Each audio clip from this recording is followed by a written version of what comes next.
On ne sait pas encore qui va être gardien ce soir face au Celtic, dans les cages du Paris Saint-Germain. Et les deux gardiens ne le savaient pas à 14h, encore cet après-midi, les dernières infos qu'on a eues à 14h, les deux gardiens ne le savaient pas. Donc quelques heures avant le début du match, les deux gardiens se demandaient encore qui allait jouer. Alors dans la tête d'Unai Emery, avant vendredi, ça devait être Kevin Trapp. Comme l'année dernière avec Alphonse Areola, quand il avait joué face à Arsenal en Ligue des Champions, il devait y avoir alternance. C'est-à-dire que Kevin Trapp devait jouer en Ligue des Champions et Alphonse Areola en Ligue 1. Ah, c'était ça l'idée? C'était ça l'idée avant vendredi.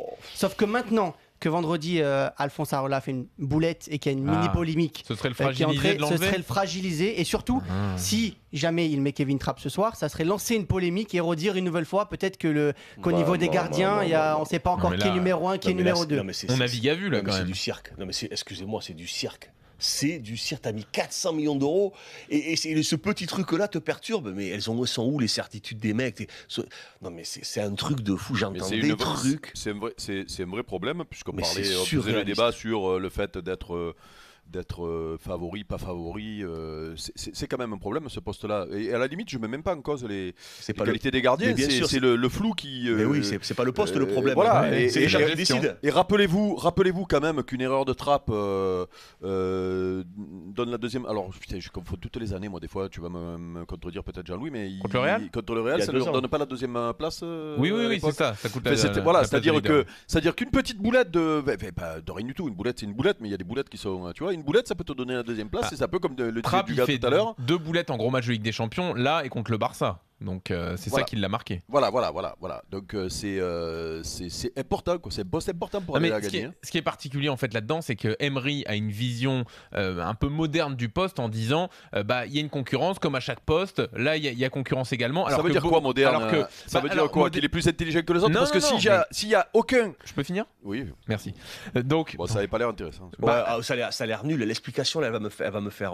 C'est pas la tienne, hein. Si c'est pas la mienne. Oui, c'est ça.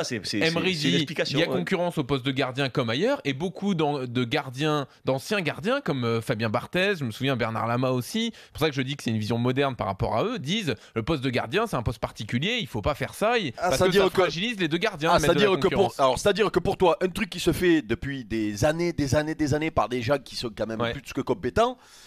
Ah mais la modernité n'a pas que du bon, Eric. Voilà, donc c'est-à-dire il y en a un qui arrive, un hurluberlu qui arrive et qui invente un nouveau truc, et donc c'est moderne pour toi. Ça s'appelle une connerie, ça s'appelle, je crois, d'après moi. Elle est nulle et elle est re-nulle, cette façon de faire, cette façon de penser. Voilà, Trapp, il choisit quel est le meilleur pour lui. Il le sait peut-être pas. Oui, mais c'est ça le problème, sauf que c'est son travail. Quel est le meilleur pour lui? Et tu le mets, tu le laisses. Qui s'occupe des gardiens au Paris Saint-Germain, Jean-Louis, toi qui es gardien? Point à la ligne. C'est si compliqué que ça. Ravi Garcia. Ah oui, Javi Garcia. D'accord. Qui est arrivé cet été. Parce que peut-être que et franchement, il y a des entraîneurs qui se reposent sur l'entraîneur des gardiens pour choisir, parce qu'il n'a pas la compétence, et je trouve ça plutôt bien qu'un coach dise moi là, le gardien c'est tellement particulier, j'ai pas la compétence, mais l'entraîneur des gardiens à un moment donné il tranche, quoi. Tu vois, il y a personne qui est capable de trancher sur ce poste là.